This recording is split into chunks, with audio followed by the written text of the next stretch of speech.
तो मैं वेलकम करता हूँ आप सबका अपने एक नई वीडियो में। तो आज की इस वीडियो में मैं एक्सप्लेन करने वाला डॉक्टर डूम का फर्स्ट प्रोमो। तो without any time waste video को शुरू करते हैं। ये प्रोमो एक लाइट शो की तरह लिविट किया गया है, पूरी तरह से भरा हुआ है बहुत सारे हिंट के साथ, जो हमें डूम्सडे के बारे में बहुत कुछ बता रहा है। यहाँ डूम की कहानी है, ग्रोम गॉड एम्परर का डूम है, थेनोस है, डूम के आदम है और पूरी मल्टीवर्स की रिस्ट्रक्चर की बात हो रही है। तो ये प्रोमो शुरू होता है कि रियलिटी में बने रिफ्ट से के अंदर से डूम का हाथ बाहर आता है। अब ये रिफ्ट जो है लोकी के सीजन 2 के सीजन में दिखे डायमेंशन लिफ्ट से बहुत ज्यादा सिमिलर है। लोकी सीजन 2 के फाइनल एपिसोड में जब 43 मिनट्स पर जाएंगे तो आपको एक ऐसा लिफ्ट एंड रियलिटी दिखेगा जो लोकी ने बनाया था, ताकि वो सारे इनफाइनाइट यूनिवर्सेस को अपने साथ लेकर इस पूरे नॉन रियलिटी से बाहर चला जाए। तो लोकी के सीजन 2 के एंड में मल्टीवर्स की रियलिटी से बाहर जाके उसको शेप देता है।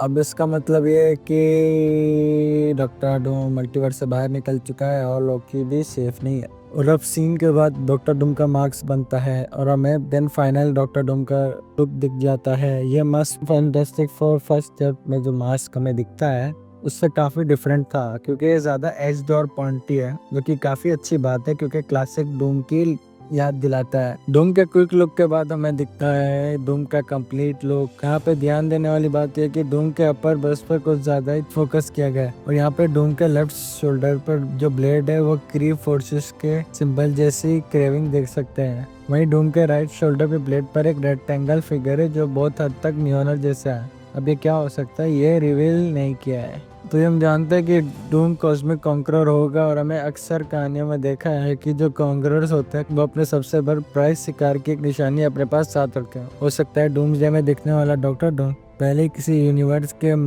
कैप्टन मार्वल और पहले किसी यूनिवर्स के थॉर को मार चुका है और अपने उन ग्रैंड बैटल्स को सेलिब्रेट करने के लिए उसने आर्मर पर इन ग्रेविंग्स बनवाए हो। पर जब डूम का ये फ्रेम जूम आउट होता है तो डूम एक थ्रोन में बैठा हुआ होता है। पर दिलचस्प बात यह है कि ये एक गॉड एम्परर डूम वाली वाइब दे रहा है, क्योंकि ऐसा हो सकता है कि लोकी को डिथ्रोन करने के बाद डूम अपने लिए खुद का एक थ्रोन बनाएगा जिस पर वो रूल करने के लिए बैठेगा। और ये सीन शायद हमें डूम के फाइनल असेंडेंसी टू थ्रोन का दे रहा है। अब हमें इस सीन में कुछ इम्पैक्ट फ्रेम्स दिखते हैं कुछ छोटे सेकंड्स के लिए, और हम ये सब नोटिस भी कर सकते हैं कि डूम के टोटल 3 फॉर्म दिखाए गए हैं और साथ में बहुत छोटे इंस्टेंट्स के लिए कुछ दिखाया गया है जिससे हम कह सकते हैं उसे रखा गया जो डूम की स्केलिंग को एक्सप्लेन करे। तो मार्वल फैंस की से तेज नजरों ने इस चीज को नोटिस कर लिया, जहाँ पर हम ये देख सकते हैं जहाँ पे एक डॉक्टर डूम ने थेनोस को कॉमिक्स में मारा था उस सीन का इम्पैक्ट फ्रेम रखा गया है, जो कि सीधा इशारा है कि हमें कॉमिक्स में वो थेनोस का आइकॉनिक डेथ सीन मिल सकता है देखने को। पर हम डूम के वो तीनों फॉर्म्स की बात करें तो पहला तो हमें क्लासिक डॉक्टर डूम है,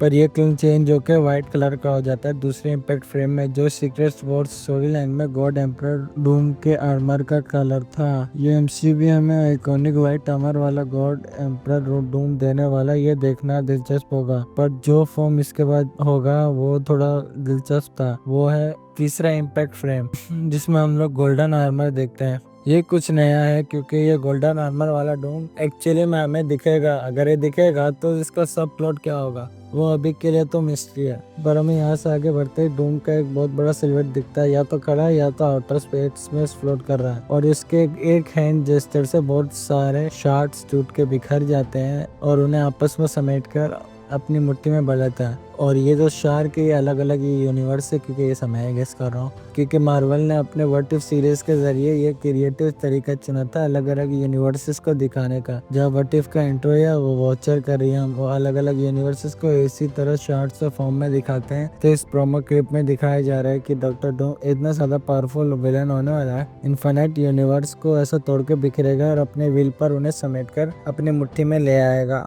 और उसके बाद हमें डूम का एक बड़ा सा स्ट्रक्चर दिखता है जो कि 19 शार्ट से मिलकर बना है। तो ये वो नया स्ट्रक्चर हो सकता है जो डूम ने सोचा हो मल्टीवर्स के लिए। अब अगर लोकी ने जब इसका मल्टीवर्स का है वेट अपने ऊपर संभाला था तो उसने पूरी मल्टीवर्स के लिए ट्री का फॉर्म चुना था। लेकिन डूम एक साइंटिस्ट होने की वजह से वो एक स्ट्रक्चर सोच के बैठा होगा जो हमें यहाँ पे देख रहे हैं। वह एक प्रपोज्ड आइडिया हो सकता है डूम ने मल्टीवर्स को किस तरह से शुरू करेगा। और वो पूरा का पूरा स्ट्रक्चर खुल जाता है और एक तेज रोशनी दिखती है और एक छोटे से डॉट के साइज का, अब ये सीधा नोट हो सकता है कि नहीं बिग बैंग का। तो जिन्हें नहीं पता तो मैं बता दूं, 2015 की सीक्रेट वॉर्स में सीक्रेट के ये एस्टेब्लिश किया जाता है किस तरह गॉड एम्परर डूम ने बिग बैंग से पूरे मल्टीवर्स से अपने हाथों से बनाया था, और इसलिए हम यहाँ पे देख रहे हैं कि उसके चारों तरफ डूम का हाथ आता है और वो उससे कुछ रिंग जैसा बनाता है। कुछ कई फैंस का ये कहना है ये बहुत हद तक सेंची के रिंग जैसा है। डॉट जैसा जो पावर था, सोर्स था, वो हम ये लोग ये कह सकते हैं जैसा वोंग ने हमें सेंची के रिंग के अंदर दिखाया था। पर हमें सेंची की रिंग मारकर चले तभी ये और इंटरेस्टिंग हो जाता है। फिर अगले सीन में उस एक रिंग जैसे स्ट्रक्चर को एक जायरोस्कोप स्ट्रक्चर में कन्वर्ट करता है। अब ये एक ऐसा डिवाइस है जो बैलेंसिंग के लिए इस्तेमाल किया जाता है। हमारे स्मार्टफोन में इसी सर्विसिंग मदद से हमें कंपास डायरेक्शन भी बताने में हेल्प करता है। तो अगर सेंचिंग की अगर एक्चुअली में रिंग्स नहीं, एक डायरेक्शन बताने वाला डिवाइस है मल्टीवर्स में, तो इसका मतलब ये है कि डूम ने इस टोनी की टाइम ट्रेवलिंग की से भी ज़्यादा बेहतर तरीका ढूंढ लिया है मल्टीवर्स में ट्रेवल करने का। पर साथ में ये भी कर सकते हैं कि जायरोस्कोप के जो व्हील्स जिस तरीके से घूम रहे हैं, सेम यही पैटर्न एंटमैन द वास्प में जो कैंग के जो पावर होता है ना, उसके जैसा भी दिख रहा है। तो इस स्ट्रक्चर का ये भी दिखना इंडिकेट कर सकता है डॉक्टर डूम ने सारे कैंग्स को ठिकाने लगा दिया। खैर इन रिंग्स के बाद अगले सीन में जो हमें दिखता है हिंट है लोकी के लिए। तो रिंग्स के बीच में एक रिंग कास्ट होता हुआ देख सकते हैं। ये रिंग पैटर्न बहुत हद तक सिमिलर है जिस तरीके से डिजाइन सॉर्सरर्स बनाता है। अगर आप ये रिंग को ध्यान से देखोगे तो इसका हर एक कॉर्नर में एक लोकी के हॉर्न्स नजर आएंगे। तो इसका क्या मतलब हो सकता है? यहाँ पे लोकी के दो ही मतलब हो सकते। डूम्स पहले वो डूम का नहीं लोकी का है, या तो दूसरा है दो लोकी का कास्ट किया हुआ था पर अब ये डूम ने कंट्रोल में ले लिया। पर अभी जो दोनों ऑप्शन है इसमें से मैं पहले वाले के साथ जाना चाहूंगा, क्योंकि अगले ही सीन में ड्यून मैजिक बहुत तेजी से स्पिन करने के बाद एक्सप्लोड करता है और बहुत सारे यूनिवर्सेस भी बिखर जाते हैं। अलग अलग यूनिवर्सेस के चार्ट में सबसे पहले एवेंजर्स का सिंबल दिखता है, फिर हमें ब्लैक पैंथर दिखता है, फिर हमें फैंटास्टिक फोर, फिर इसका एक्स-मैन का लोगो भी दिखता है। इसका मतलब ये है कि डॉक्टर डूम आज तक देखे एमसीयू के किसी भी विलन से सबसे बड़ा होगा। तो आज की इस वीडियो के लिए इतने। आई होप आप लोग को वीडियो पसंद आएगी। प्लीज हमारी वीडियो को लाइक कीजिएगा, चैनल सब्सक्राइब कीजिएगा। मैं आप लोगों से मिलूंगा अपने अगली वीडियो में। बाय।